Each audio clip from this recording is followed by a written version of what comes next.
මම දැන් මේ ලෑස්ති වෙන්නේ අවුරුදු ගාණක් මම ආසාවෙන් බලාගෙන හිටපු ලස්සන ගමනක් යන්නයි. ඔයාලට පේනවා ඇති ඔක්කොම සීත කාලට අඳින ඇඳුම් තමයි මේ ලෑස්ති කරගෙන ඉන්නේ. මොකද අද අපි යන්න ලෑස්ති වෙන්නේ හිම ගොඩාක් වැටෙන පැත්තකට. ඉතින් සීතට ඔරොත්තු දෙන ඇඳුම් තමයි අද මම මේ ඔක්කොම පැක් කරලා තියෙන්නේ. මේ තියෙන්නේ මගේ වගේ මේ තියෙන මගේ හස්බන්ඩ්ගේ. සීත නිසා කොණ්ඩ කට්ට පවා සීත කාලට අඳිනේව තමයි ගත්තේ. අද ගමන අපි උදේ ඉඳන්ම ලෑස්ති වෙලා රැට තමයි පිටත් වුනේ. මොකද ගොඩක් දුර පළාතකට යන නිසා අපිට රෑ පිටත් වෙලා උදේ වෙනකොට එහෙට යන්න පුළුවන් නිසා. අපි දැන් මේ ඇවිල්ලා තියෙන්නේ ශිරකවගෝ වලට. මුලින්ම අපි ගියේ වොෂ් එකක් දාගන්නත් එක්කම ඔන්සෙන්. හැබැයි මම නම් ඔන්සෙන් ගියේ නැහැ. අපි උදේ කෑම නම් එහෙන් ගත්තා. මම ගමන පුරාවටම ගොඩක් එක්සයිට් වෙලා ඉන්නේ.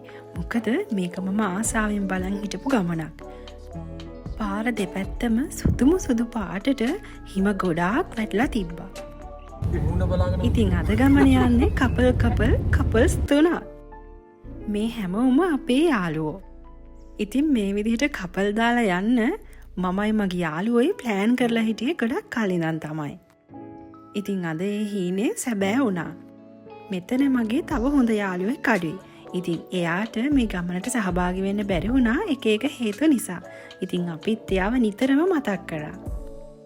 එයාත් හිටියා නම් අද මේ ගමන ගොඩාක් සතුටුයි. පේනවා නේද හිම ගොඩ. ඉතින් අපි යනකොට මේ වගේ හිම වැස්සකටත් අහු වුණා. මගේ ජීවිතේටම මෙච්චර හිම ගොඩක් දකින්න මේ පළවෙනි වතාවට. හිම මෙච්චර ලස්සනයි කියලා නම් මම දැනගෙන හිටියේ නැහැ. ඉතින් කතාවෙන් කතාව ඔන්න අපි ශිරකවගෝ වලට ආවා. ශිරකවගෝ වල හිමවලට පුදුම තරම් ලස්සනයි.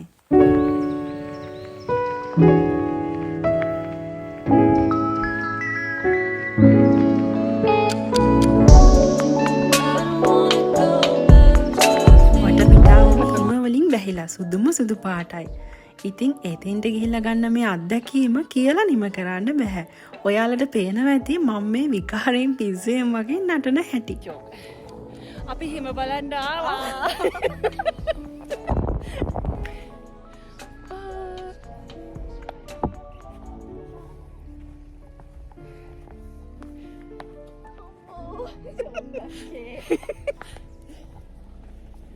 වටයක් කරකම දෙනවා. හොඳට. 1 2 3. හරි ෂෝක් කරේ. ඔය ඉතින් ඉතින් ශිරකවගෝ කියලා කියන්නේ වර්ල්ඩ් හෙරිටේජ් එකක්. ජපානයේ ඉන්නවනම් ඕනම කෙනෙක් යන්න ඕන තැනක් තමයි මේ ශිරකවගෝ කියලා කියන්නේ. ශිරකවගෝ හිම කාලෙට විතරක් නෙමෙයි. සමර් කාලෙටත් හරිම ලස්සනයි. ශිරකවගෝ ලස්සන පුංචි ගම්මානයක්. මේකේ තියෙන ගෙවල් වල හැඩයට තමයි මේක මෙච්චර ජනප්‍රිය වෙලා තියෙන්නේ. අපි ගිය දවසේ ශිරකවගෝ වලට සෑහෙන්න හිම වැටලා තිබ්බා. සාමාන්‍යයෙන් ශිරකවගෝ වලට දෙවෙනි මාසෙ කියලා කියන්නේ හිම ගොඩක් වැහැලා අඩු වෙලා වගේ යන කාලයක්. ඒත් මේ සැරේ අපි එන හින්දා දෝ මන්දා මෙච්චර හිම වැටලා තිබ්බා. පේනවා නේද? මට හිම දැක්කහම ඉන්න තැනත් සිහිය නැහැ. වැටිලා පණ යනවා.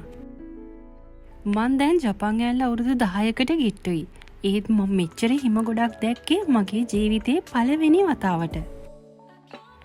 මෙච්චර සීත තියෙන තැනකට එහෙම නැත්තම් මෙච්චර හිම ගොඩක් තියෙන තැනකට යනකොට අනිවාර්යයෙන්ම ඒවට ගැලපෙන ඒවට ඔරොත්තු දෙන සපත්තු නම් දාගෙන යන්න ඕනේ.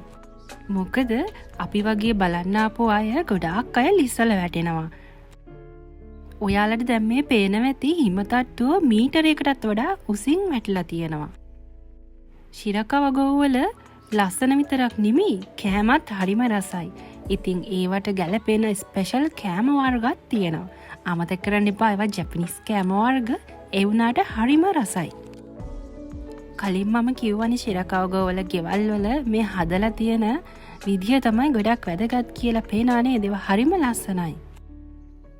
මට ඉතින් හරිම ආසයි ගිය වෙලාවේ ඉඳන් හිම උඩ දානවා, කැරකෙනවා, හිම උඩ වැටෙනවා. එක එක සෙල්ලම් ගොඩයි. මම විතරක් නෙමෙයි මං ඒකට නංගිවත් ඇදලා ගත්තා.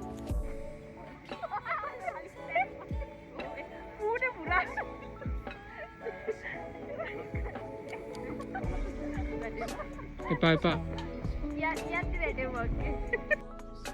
හිමවලින් පිරිච්ච මේ ලස්සන පරිසරය දකිනකොට මට නම් හරිම ආසාවක් තමයි හිතුනේ.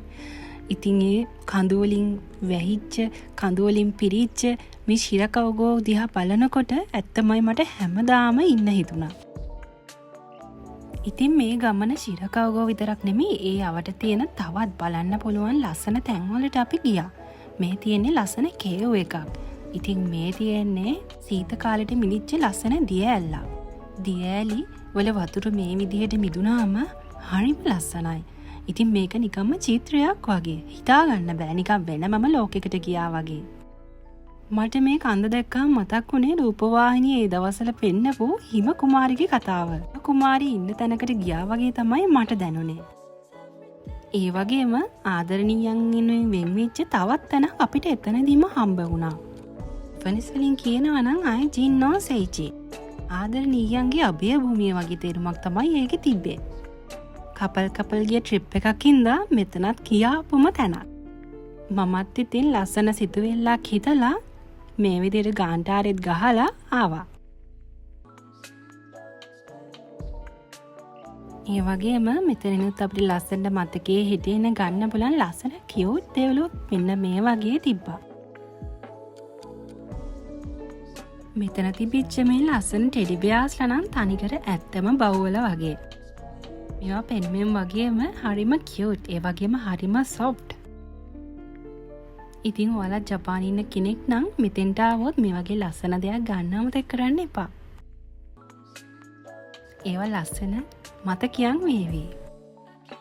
මේක අපේ පළවෙනි ඇඩ්වෙන්චර් එක වෙනා. මොකද අපි මේ ඇඩ්වෙන්චර් එකකින් හිතාගත්තා ලස්සනට ස්නෝ බෝල් වගේ දේවල් එකතු කරන්න.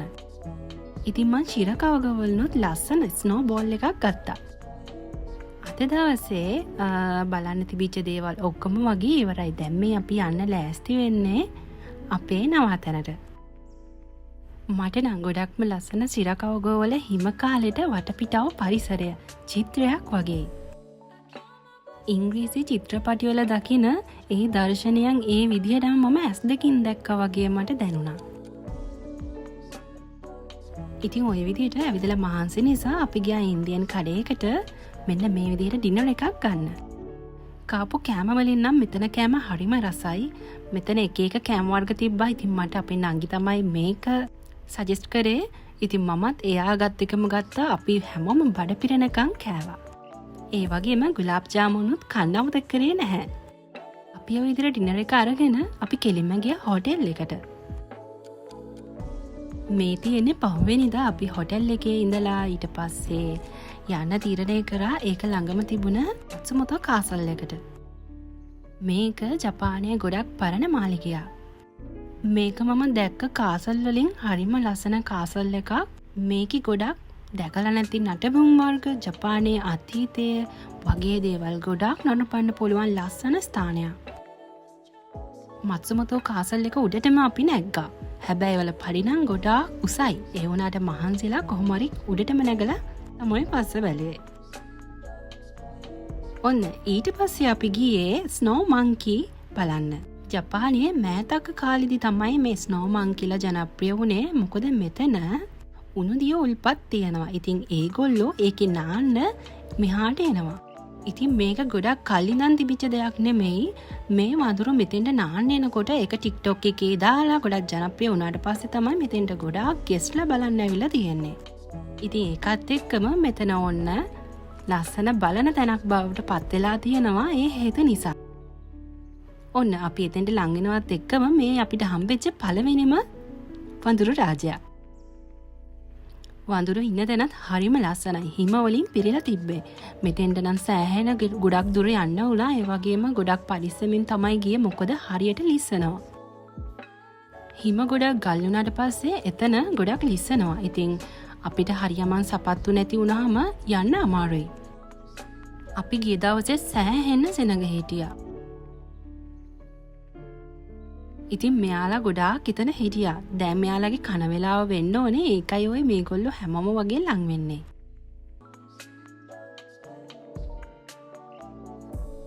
ඔන්න ඒගොල්ලෝ ඔන්න නාන්න ඇවිල්ලා තියෙනවා. මෙතන තමයි ජනප්‍රියම තැන. ජපානයට ගොඩක් විදේශිකයෝ එනවා මේ වඳුරෝ උණුදියල්පත් වලින් නානවා බලන්න.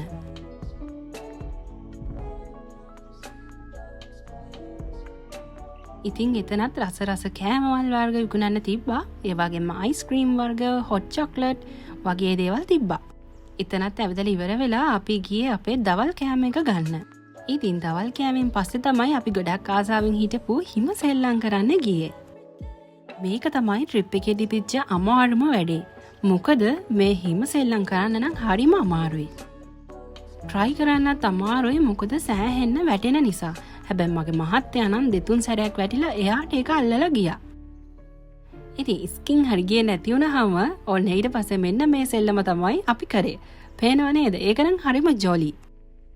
මුළු රෑම මුළු ගමනේම අන්තිම මොහොත අපි හිම සෙල්ලම් තමයි කරේ.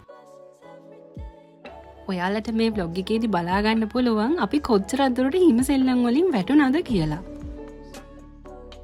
මට තවත් මතක් වෙනකොට hina යනවා. මගේ මහත්තයා මට මේ යන්නෝදී තියන් ඉන්නේ වැටෙන නිසායි. මොකද පොඩ්ඩක් හරි හැමෙහෙ වුණොත් ගිහිලා ලිස්සලා වැටෙනවා. පේනව නේද? හරියට පස්ස ඇනුණා. වැටි සෙල්ලම් කරත් ඒකත් හරිම විනෝදයි. මොකද අපි හැමතිස්සෙම මේ වගේ සෙල්ලම් කරන්නේ නෑනේ. ඉතින් පළවෙනි වතාව නිසා හරිම සතුටෙන් විනෝදයෙන් තමයි මේ හැම දෙයක්ම කරේ.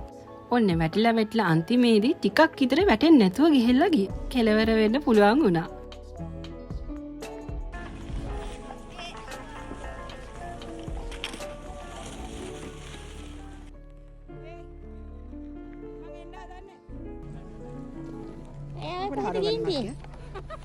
කෙලින්ම යනවා නම්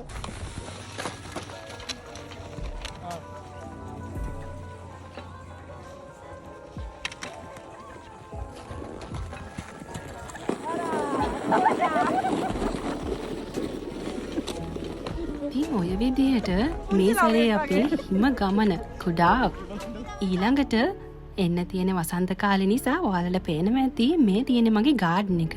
මං ගිය අවුරුද්දේ හිටවපු ටියුලිප් අලවලින් දැන් දළු දාලා ඇවිල්ලා. පේනව නේද ඉක්මනටම හැදිලා තියෙන සකුරා. ඉතින් මේ සකුරා ගාඩන් එක හැම අවුරුද්දෙම වගේ සෑහෙන සකුරා මල් පිපෙනවා. ඒත් එක්කම වසන්ත කාලයට හැම මල් කඩයක්ම මල් වලින් පිරීලා ඉතිරිලා ගිහිලා තමයි තියෙන්නේ. අපේ ගෙදරට අලුතෙන් නෑදෑය වගේක් එනවා. දැන් මේ ලෑස්ති වෙන්නේ එයාලා වෙනුවෙන් අපේ ගෙදර ලස්සනට සරසන්න. ඉතින් කවුද අපේ ගෙදර ආවේ කියලත් අපි මොනවද කරේ කියලත් ඊළඟ සැරේ vlog එකේදී හැම විස්තරයක් එක්කම හම්බ වෙමු. ගිහින් එන්නම්. පරිස්සමෙන් ඉන්න.